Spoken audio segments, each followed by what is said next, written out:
1, 2, 3. How you doing, folks? This is Rex from the Buckeyenest, and you know I've been out here the last few days recording the Patriot Freedom Festival, and I've been walking around here talking to people with their different nonprofit organizations and the displays they got set up here, and I'm going to go over and do some music here in a little bit and do the church function tonight at 6:30. But I ran across a really neat group here. President Lincoln's in part of this group. Unfortunately, he's already left for the day. But we got a really neat lady here. Her name is Regina, and she's going to tell you about the organization. There you go. Hi. My name is Regina Payne. I'm the fundraiser for the Lincoln Society of Dayton. It was founded 10 years ago by a man by the name of Tom Cecil, who had a dream to bring Lincoln to Dayton. So our organization is raising the funds to have a bronze monumental-sized statue of Lincoln put at the Courthouse Square in downtown Dayton. We need to raise $270,000 for this project. We have selected our artist already. His name is Mike Major, and he's from Urbana, Ohio. And he is in the process now of creating our bronze statue. Today we're here at the Freedom Festival collecting donations for the Statue Fund. I'd like to introduce to you several other people of the Lincoln Society. I have to my right here Roxanne Himmelgard, and Roxanne's husband Carl. And then we also have Barbara Lynch, and Barbara Lynch is our treasurer. And Barbara is in period dressing today, and I'm going to have her talk to you a little bit about her dress. Well, the dress I'm wearing is called a day dress. It's something that I would wear to go out to town to visit or to receive people into the home, because I'm wearing a hoop skirt. I have cuffs and jewelry, and I'm dressed more formally. Now, if I were at home doing baking or laundry, I'd be in a day dress or a work dress. No hoops, because it could catch fire from the flames, and very simple sleeves.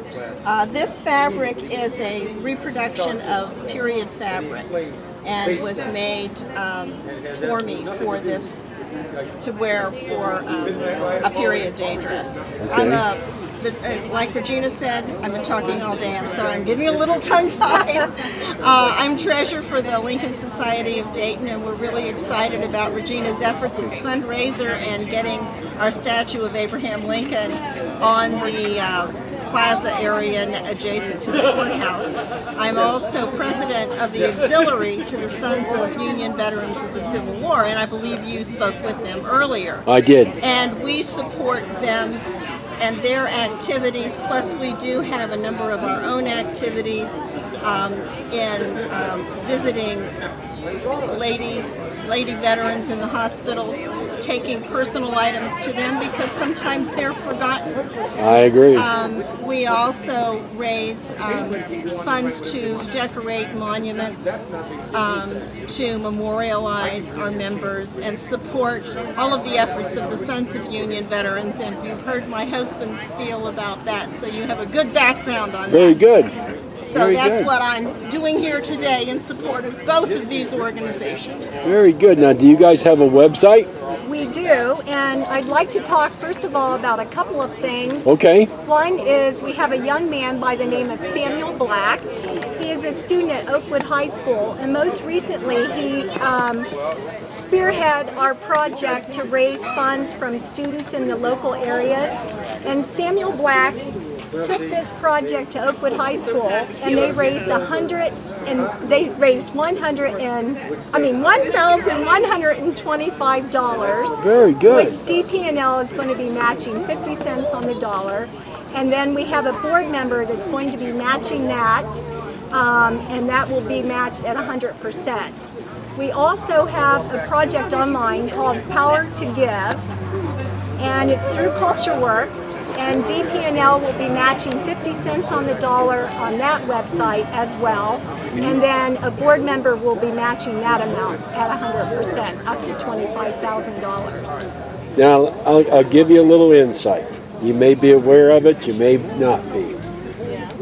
But if you shop at Kroger's, they have a community rewards program. We are. We're Are you signed part up. of that? Yes, we're signed up. All right, so everybody out there in the internet world, I've been telling you all about the For Freedom Equestrian Team, and renew your community rewards program. You got to do it every April. Yes. Now we're finding out that this group here is in there too. So, Leah, don't hate me, but let's put out the word and get the people to do their community rewards cards for you. We are signed up too. at Kroger's. We're also signed up at Dorothy Lane Market and also GF Foods. Do they do that too? Yes. I didn't know that. They do. And you asked me about our website. Our website is www.lincolnsocietyofdayton.com. We also meet once a month for a program free at the Carillon Park, Historical Park here in Dayton. And those programs, again, are free to the community. It's educational programs about Lincoln and the Civil War and his period of time. Okay, great. One last thing I would like to say, and that is we want as many people as possible to be able to share in bringing Lincoln to Dayton, even students. So your pennies, your nickels, your dimes, your quarters, your dollars, your $5 Lincoln bills all add up. The more that can give to this, the more power that we have of everybody sharing in the joy of this great project. I have one question I want to ask. Sure. The young man that put this together, the bulk of the donations, did they come from other students? Yes, they all came Oh, from that's awesome. students. Yes. That's awesome. Yep, students. All Some right. teachers. Some teachers did give, but the most of it came from students. Yeah. President Lincoln and I attended their awards ceremony and presented them with a nice plaque and a Very letter good. of thank you. Yes. That warms my heart to see young people doing something like that. Oh, okay? yes.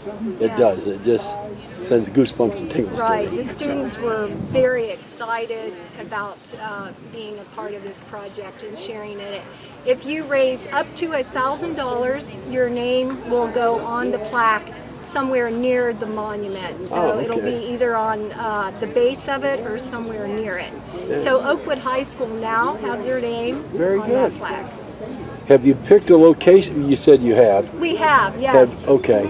Can you send me some video of it maybe? Have you got any video I can send created you a up? picture of it. Okay, do that. Yes, Do that. it'll be in downtown Dayton, and if you're facing the courthouse, it's right to the front of the courthouse, so that when you're actually taking a picture of Lincoln, you'll be able to see the pillars in the background. Great. That's great. So it's exciting. You still have that running? I'm still got it running. Besides being a board member of the Lincoln Society, I'm also the regent for the National Society Daughters of the Union. And our purpose... Is that this organization I see over here? Well, okay. no. Well, that's the sons and we're the daughters. Okay. And of course ours is to recognize our ancestors who were patriots. And that's why with the VA here, Lincoln, this was one of Lincoln's legacy, is that he appointed 3 VA hospitals before he died, and this was appointed by Lincoln here. And of course we have a lot of Civil War. There were up to 5,000 soldiers that lived here on the campus rehabilitating from the war. Wow. And that's why Somebody we over at the gazebo this morning gave the history of that. I was impressed to find out Dayton was like one of the top Did a 3. wonderful job Yes. of that. Yeah, they did. Yes. They did. And they had so much things here, and my mother talked about being a girl and coming out here on Sunday for picnics at the VA. Well, I have to tell you an experience. All right, I'll be short and brief. But yesterday, I was out here recording and setting up and planning things, and the National Guard come in and brought in a bunch of vehicles up there, the 2.5 and the 5-ton and the Humvee. There was a young lady, she was a staff sergeant. She was in charge of that project. Being an old soldier, that it didn't sit ill with me, but it was strange. I had never really come across a female in a uniform in a staff sergeant position. Okay, So we got to talking, and she did a fine job in that video. She did. She was worried about giving me bad information. So you know what she did? I looked around and she was gone. And then they said, well, she's up in the truck. So I walked around the front of the truck and she pulled out the operator's manual for that truck and was checking out the information so she wouldn't give me bad information. And I thought that was pretty impressive. So, and you guys will see, you guys will see her up there too. Oh, that's All right. Great. Thank you. Okay.